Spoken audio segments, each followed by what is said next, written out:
Serait-ce la tribune de trop pour BHL? Dans l'édition du Point de ce jeudi 29 août, Bernard-Henri Lévy se livre à une violente diatribe contre la Fédération de Russie et son président Vladimir Poutine. Pour lui, aucun doute, au diable les inspecteurs de l'ONU. C'est Bachar al-Assad qui a gazé son peuple. Ne pas le dire, c'est, je cite, écoutez bien, être un carteron de rouge-brun qui ne rate aucune occasion d'exercer leur révisionnisme maniaque. Fin de citation. Il faut le savoir, si vous n'êtes pas de l'avis de BHL, vous êtes un nazi. C'est une première constante chez BHL. Comme ça sent le gaz en Syrie, il faut que l'ONU intervienne, c'est incontournable. Je cite à nouveau, pas de question non plus sur la nécessité d'une riposte, la morale l'exige. La cause de la paix le demande, mais le pragmatisme, l'esprit de sérieux, la réelle politique la plus élémentaire le prescrivent tout autant. Fin de citation. Notez que lui se garde bien d'y aller, car il n'a jamais mis sa peau au bout de ses idées malsaines. C'est une deuxième constante chez BHL. Et si l'ONU est bloquée, je cite encore, par des États voyous et de fait par leurs parrains russes, fin de citation, il faut passer outre le droit international et faire comme en Serbie en 1999. Tant pis pour les populations civiles bombardées, les terres polluées par l'uranium enrichi des munitions de l'OTAN et les infrastructures civiles rasées.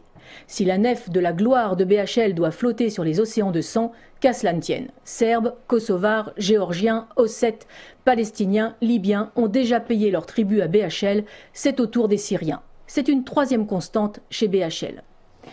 Dans son texte, mal écrit comme à l'accoutumée, il dit que la Russie est, je cite, un grand pays gouverné par des matamores revanchards dopés au ressentiment. Et le philosophe péripatéticien de s'interroger, et si Vladimir Poutine n'était qu'un tigre de papier, un Popeye bodybuildé, un maître chanteur sans biscuit qui ne prendra pas le risque de mettre en péril ces Jeux Olympiques de Sotchi. Fin de citation.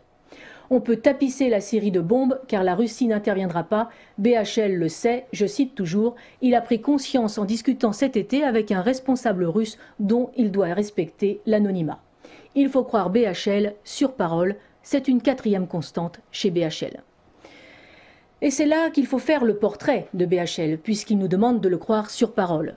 Quel est donc cet homme qui a ses audiences dans la plupart des rédactions françaises dans lesquelles il est soit actionnaire, soit ami avec les propriétaires? Bernard-Henri Lévy dit BHL est un agent d'influence millionnaire et un menteur pathologique.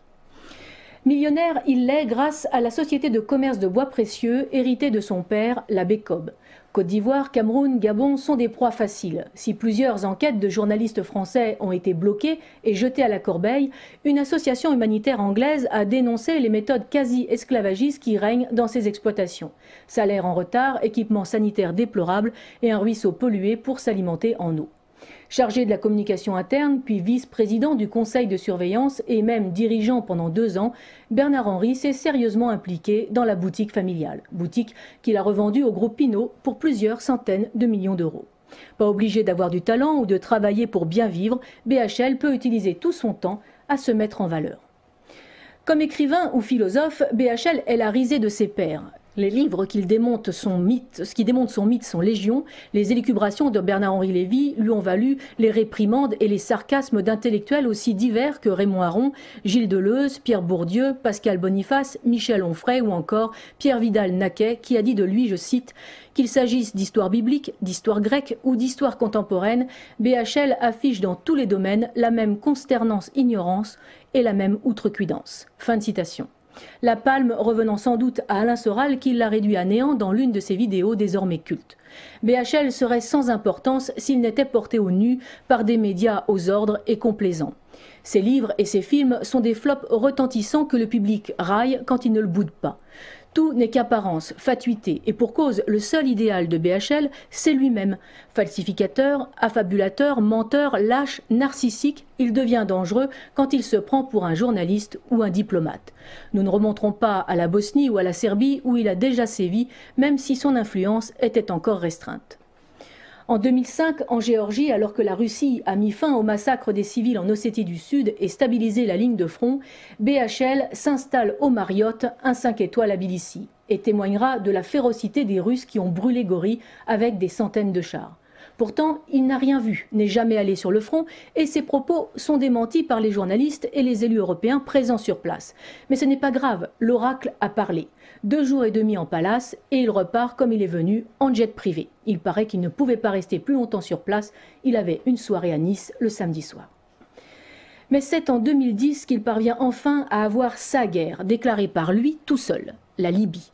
Dans un numéro incroyable où toute la diplomatie française est squeezée par quelqu'un qui n'a aucun mandat du peuple, pas même une écharpe de maire adjoint d'un bourg de la Corrèze, BHL fait bombarder un État souverain, livrant la population libyenne aux milices islamiques et à l'anarchie. La France, qui n'a pas les moyens de payer ses fonctionnaires, de nourrir ses retraités et d'équiper ses hôpitaux, lance 2 milliards d'euros sur les Libyens sous forme de bombes, missiles et roquettes. Quand les combats cessent, BHL est là et pose en guerrier au milieu de soldats d'opérette, aux treillis bien repassés, aux fusils d'assaut équipés pour le tir à blanc avec un seul chargeur. 2 ans après, alors que les massacres continuent, BHL n'a jamais eu le moindre mot de compassion pour les civils que son délire a plongé dans le sang, le meurtre et les exécutions confessionnelles. Pire, il veut récidiver en Syrie.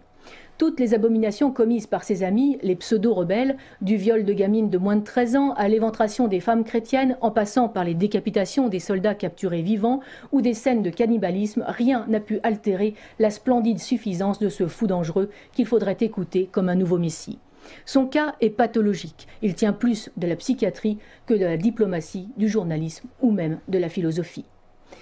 C'est cet homme-là qui veut entraîner le monde dans une guerre en Syrie, dont nul ne peut dire quelles seront les conséquences vu les puissances régionales et internationales impliquées.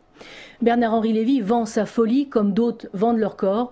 On dit qu'en Irlande, la folie, ça se danse. En France, visiblement, ça se prostitue. Mais en Russie, ça se soigne. Et c'est sans doute ce qui fait tant peur à BHL.